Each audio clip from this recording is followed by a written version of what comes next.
This program is brought to you by the members of WCNY. Thank you.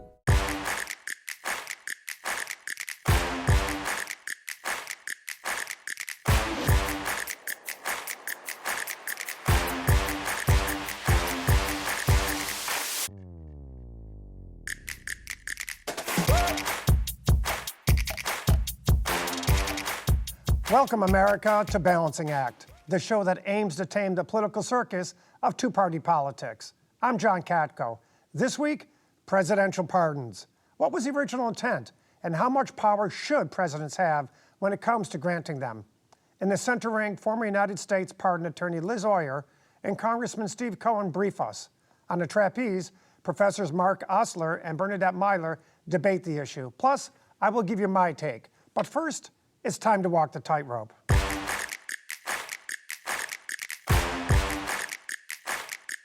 The presidential pardon, one of the most powerful and controversial tools in American government, traces its roots all the way back to the British Crown.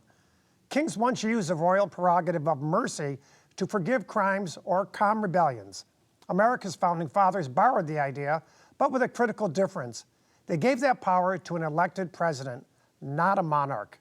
Article 2, Section 2 of the Constitution says the president shall have power to grant reprieves and pardons for offenses against the United States, except in cases of impeachment. And if you're thinking, well, what about Nixon? Well, he resigned before the House could formally impeach him. Alexander Hamilton called the pardon power essential to justice. He argued that laws can be too rigid and that sometimes only a single act of forgiveness can heal a nation. But even then, the founders worried.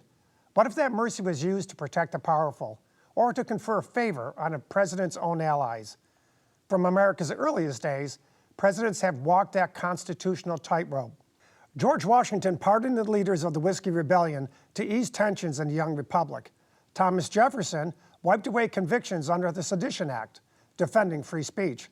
Abraham Lincoln and his successor, Andrew Johnson, pardoned thousands of Confederate soldiers to reunite the country.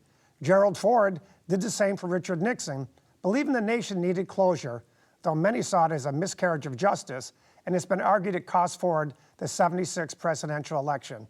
And Bill Clinton's pardon of financier Mark Rich was widely criticized, sparking congressional investigations into what some considered a pay-for-pardon play. Modern presidents are no exception. Donald Trump issued headline-making pardons to allies Roger Stone and Paul Manafort, granted clemency for most of the January 6 rioters, and even commuted the sentence of disgraced Representative George Santos, who was convicted of fraud and identity theft. And Joe Biden, in his final hours in office on January 19th, 2025, issued preemptive pardons for 5 family members, including his brother James and his own son, Hunter.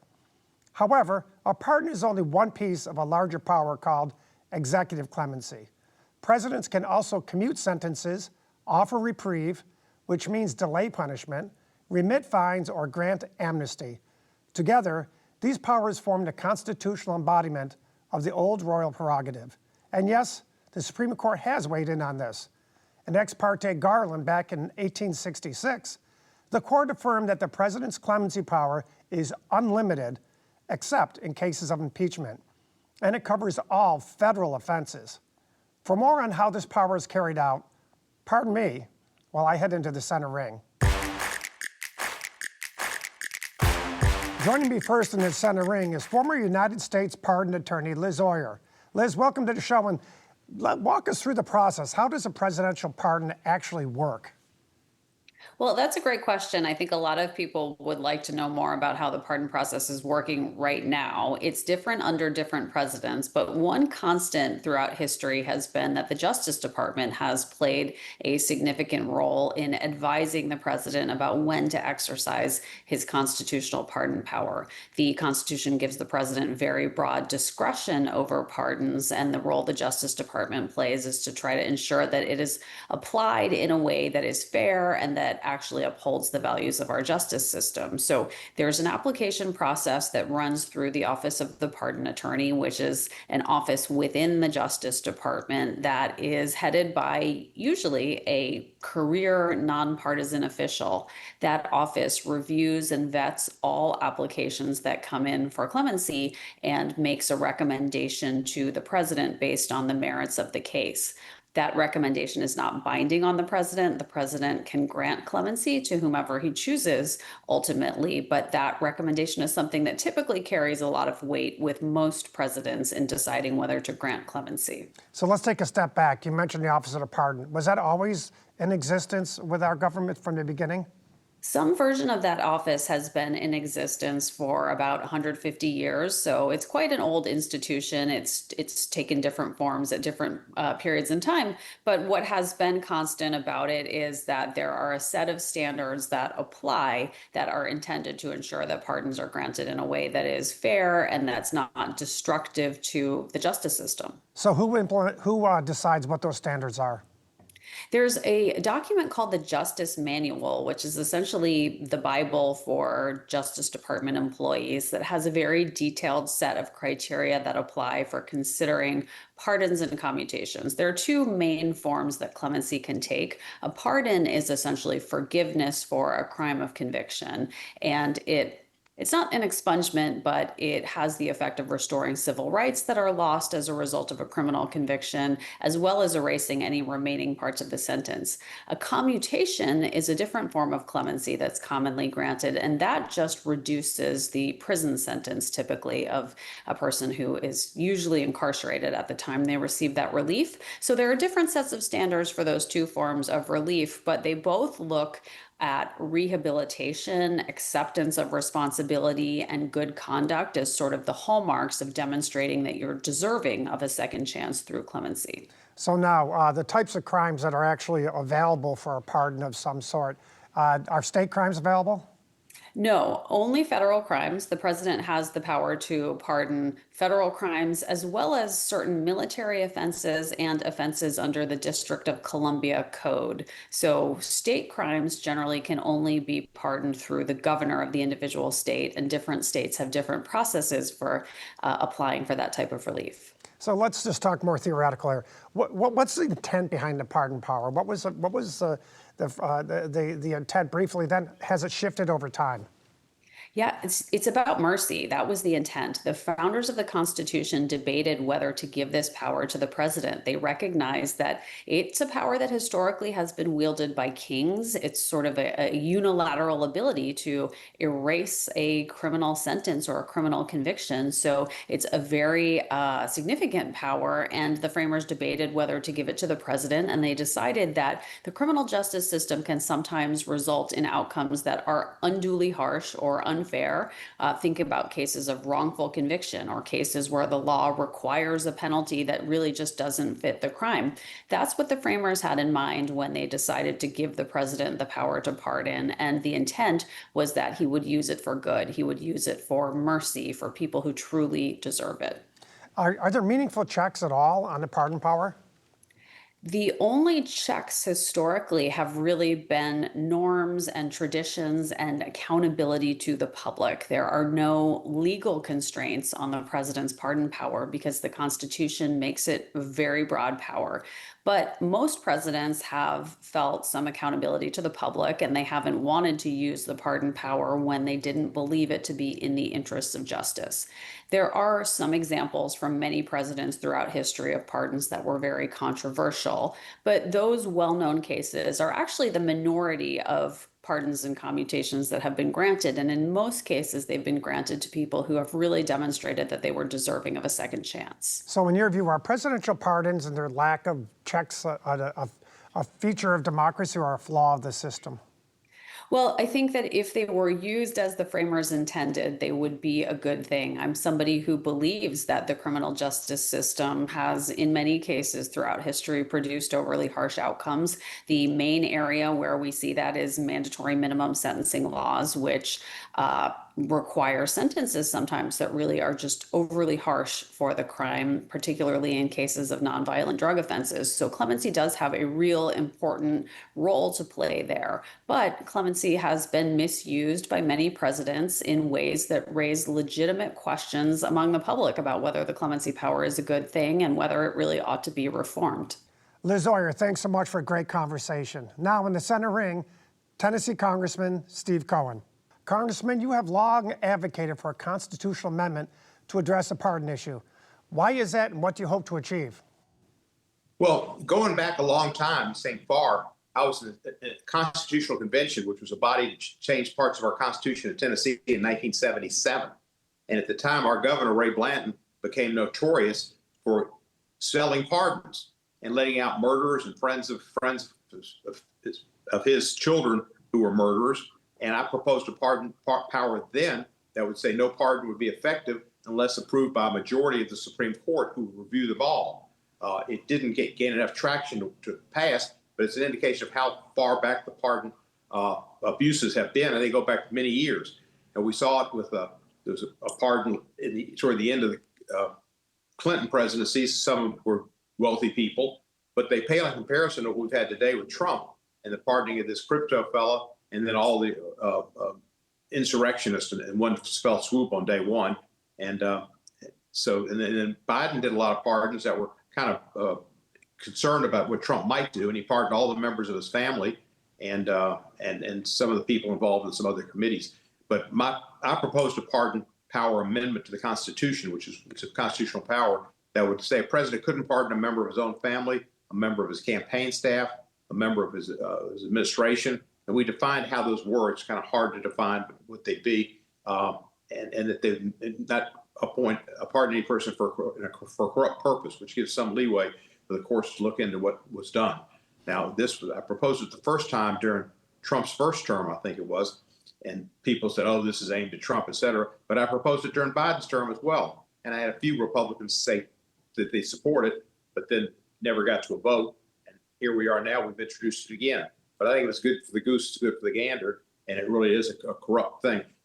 The Supreme Court, when they said that the president could act in his official capacity with immunity, really licensed bribery in the pardon power, because pardoning people is one of the president's powers in his professional official capacity. He is immune from any prosecution now because of what the Supreme Court said, which I think was a way out decision from nowhere. But that gave him this power. He can do anything he wants. Now, it used to be a stink about it, and it was wrong. And I don't think any people accepted money. They did political favors. Now I think they're being sold. And it's legal for him to do it because the Supreme Court said he can't be in any court of law to question his actions in an official action now. Yeah, it seems perfectly logical what you're trying to do, and that is get it back to what the original framers wanted to do. So tell us, what kind of reaction are you getting from your colleagues, and what hope, is there any hope on the horizon you might be able to achieve this goal? Well, I doubt it because right now the House pretty much operates for, by, and about Trump. And while I'm on the Judiciary Committee still, I don't think the Judiciary Committee will schedule the bill for a hearing because it would bring up discussions about Trump's pardons, and it would limit Trump's pardon power. And he likes the pardon power. He's pardoned George Santos. George Santos' whole career was antithetical to what the American people expect of a representative: honesty, at least who their grandparents were, who their mother was, and all those other kind of things. And he's pardoned a lot of financial fraud, which means people don't get restitution when they're pardoned. So it hurts individuals who've been damaged once. They get damaged a second time with the pardon. I don't think it'll be scheduled for a vote. That's unfortunate. And if the Democrats come back into power, the Democrats might not want it to come up, but in the first term or so, first year or two of a Democratic president, they might, because the president doesn't normally issue pardons till the end of the term. And I don't think the Democrats would be thinking about that at all. And maybe the president wouldn't either. Yeah, it seems like most of the modern era presidents have used and maybe even arguably abused the pardon power, and to different degrees, but it's still there. So it sounds like what you're saying is, if the right time happens, you still have hope for this? Well, the right time would have to be somebody other than Trump. It could be a different Republican president, and maybe the Republicans would go along with it. Trump has just a very unique and powerful hold on his party.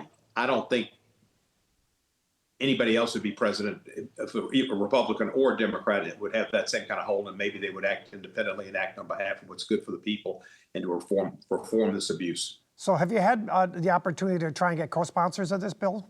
Yep. Well, I think I had Chris Roy, and when Biden was president, but when Trump was became president, I haven't had any Republican support at all. Well, it sounds like it's going to be a tough road to hoe going forward, but it is something I presume you're going to keep pushing as long as you're in Congress. Yes, I am. I think that it just is awful abuse, and it needs to be cured. And the only way to cure it really is through the amendment process. The amendment process is difficult, but if it gets through Congress, it can possibly pass, because the people would want it. They want there's against these pardons that are questionable and corrupt as anything else in government, I think. Congressman Steve Cohen, we really appreciate your time, and we hope that you're ultimately successful on this. It sounds like it's important for the American people. Thanks so much. Thank you, John. Good to see you, and you were an outstanding representative, and I'm honored to see you today, and that's the reason I'm on this show. All right. Thanks so much, my friend.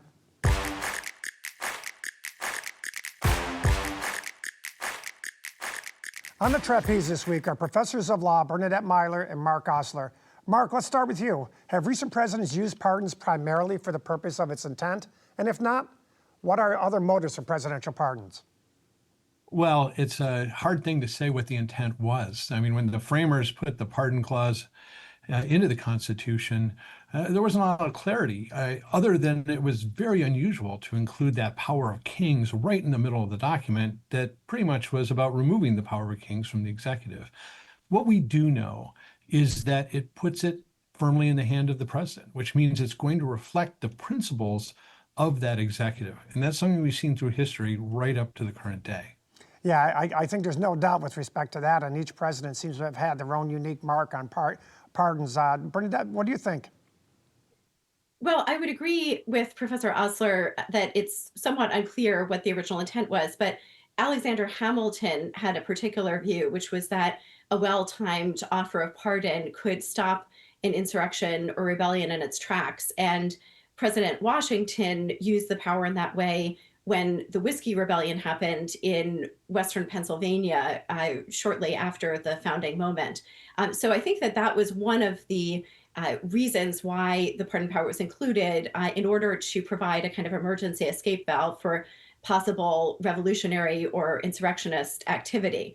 And so I think that actually it hasn't been used in that way recently. We could say that the January 6th pardons were something like that, but what historically has happened is that it's the winning side that has pardoned the insurrectionists or people involved in quasi-revolutionary activity rather than the side aligned with them. So, Mark, Article 2, Section 2 of the Constitution is pretty plain spoken when it talks about pardons, but would you agree that Alexander Hamilton seemed to have taken a little bit more restrictive view? Well, I mean, he did say it was for instances of unfortunate guilt that it extended in, this is in Federalist 74, that when the law goes too far, that sometimes that we have laws that are too harsh, the people that suffer from those rough edges. I think that is what he had in mind. Understanding the dynamic of the legislature, that you certainly understand that sometimes it's reactive. For example, in the 80s, when there was the reaction to the crack epidemic, which had serious social consequences, but there was a reaction that wasn't the result of study and real deliberation, and we paid the price for that. And then it was clemency in the end that did allow for some of those people suffering the too long crack sentences to be released from prison, along with congressional action. Bernadette, could you explain your view on this? Yes. Well, so I think that partly what Hamilton is saying is that pardoning is an emergency power. So I think there's that part. And then what Professor Osler is referring to is these kind of broader pardons for laws that were excessive. So the Rockefeller drug laws, for example, in New York in the 1970s, and the other drug laws that really impose very harsh sentences. And I would agree that a lot of governors, like former Governor Terry McAuliffe in Virginia and other governors, managed to pardon hundreds of thousands of people and restore their rights who had been convicted under these excessively harsh laws. So I think that that has been a very important purpose of pardoning recently. It's happened less on the federal level. One example is Alice Johnson, who's now been appointed pardon czar by Trump. She was convicted of a drug offense and given a very lengthy sentence and then pardoned by Trump. And I think her task really in the administration is to look for similarly situated people and recommend pardons for them. So Bernadette, we'll stick with you for a moment here. Obviously, those types of pardons, I think people have less angst over. But when you see friends or family members or major donors getting pardons, for example, Mark Rich in the Clinton administration, or Hunter Biden, or some of the things with, like, for example, George Santos, the most recent one. Do you ever think that, do you agree with the American people, the sentiment of American people, that sometimes presidents have overstepped their pardon authority? Absolutely. And I think, unfortunately, the pardon authority as interpreted by the Supreme Court is exceedingly broad. But I think that the founders thought that there would be a check in the form of impeachment, which hasn't really worked recently. But I think there are a number of instances where presidents have acted improperly in pardoning. So one example is what you mentioned with George Santos. I would also mention Rod Blagojevich, other people who were convicted of corruption related to public office. I think that that kind of pardon sends a really bad signal about the political process and what's acceptable within the political process. There's also a set of pardons that give an appearance of impropriety because of being connected with financial remuneration. So there was a person pardoned for tax crimes a week after his mother, I think, attended a benefit for President Trump. Or his campaign. And things like that, I think even if they're not improper, they look improper. Also, I would point back to earlier in the first Trump administration when he pardoned Arizona Sheriff Joe Arpaio, who had been convicted of criminal contempt or had been subject to a criminal contempt proceeding because of his violation of civil rights of people accused of immigration violations. And in that case, I think pardoning people who have been accused of violating people's civil rights then also sends an unfortunate signal about impunity with regard to violating civil rights. And, you know, you mentioned already the Hunter Biden pardon. I think that was improper, especially the rationale given for it, which was that Biden had been subject to particular targeting in the criminal process. Of course, that was a criminal justice system that President Biden was overseeing. So trying to call out the criminal justice system that he himself had been overseeing also seemed improper. Mark, your take? Well, I don't think any president has exceeded his authority to grant clemency because that authority is extremely wide. What has been problematic is the morality of these grants and the principles behind it.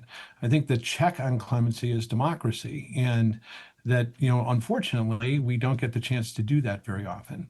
And that's problematic. Now, when I talk about the lack of principle, we have seen these troubling grants, people that don't seem to deserve it, who are friends and family, under both Biden and Trump. We have to recognize that this is a bipartisan problem. You know, when we talk about clemency generally, and John, I think those will speak to your own heart, that it's something that we see that's not a red-blue divide. The states that are good at granting clemency very often are red states, like South Carolina, for example. But going back to the principle behind it, that unfortunately we fail to demand an articulation of that principle before someone is elected. It was rare that President Trump talked about clemency at all before he was elected. And it hasn't been brought up in a debate in my lifetime, at least not since Carter and Ford, when they had a debate where they actually talked about what Carter was going to do with Vietnam era offenders. But again, I don't think it's the authority of the president that's been exceeded. I think the failure has been a failure to articulate principle and then act on it, and with fairness, that we see these people who are being released, who are friends and family, often donors, supporters, loyalists, but who's being forgotten is the thousands and thousands of people who followed the rules and filed a petition, who want a pardon because they've been out for 20 years and they've been great citizens. And that gets lost in this discussion of these high-profile grants, is the process is allowing those people to be ignored en masse, and that is not within the intent of the pardon power. Mark Osler, Bernadette Meyler, thanks so much for a great conversation. Now it's time for my take. The presidential pardon process seems to have strayed quite a bit from the Founding Fathers' original intent. Tennessee Congressman Steve Cohen has it right when he says the pardon power is supposed to be a safety valve against injustice and not a way for presidents to put themselves, their friends, family, lackeys, or co-conspirators above the law. I thus fully support his effort to pass a constitutional amendment that would bar pardons for family members, administration officials, campaign staff or employees, and the presidents themselves. It would prohibit pardons for anyone engaging in criminal misconduct on the president's behalf and make any pardon issued for a corrupt purpose, past, present, or future, invalid. In short, Congressman Cohen's proposal would restore clear boundaries to the pardon process and renew America's faith in the fairness of our government. Pardons should be about righting wrongs and not about handing out get-out-of-jail-free cards. And that's my take. That's all for this week, folks. To send in your comments for the show or to see Balancing Act extras and exclusives, follow us on social media or go to balancingactwithjohnkatko.com. Thank you for joining us, and remember, in the circus that is politics, there's always a balancing act. I'm John Katko. We'll see you next week, America.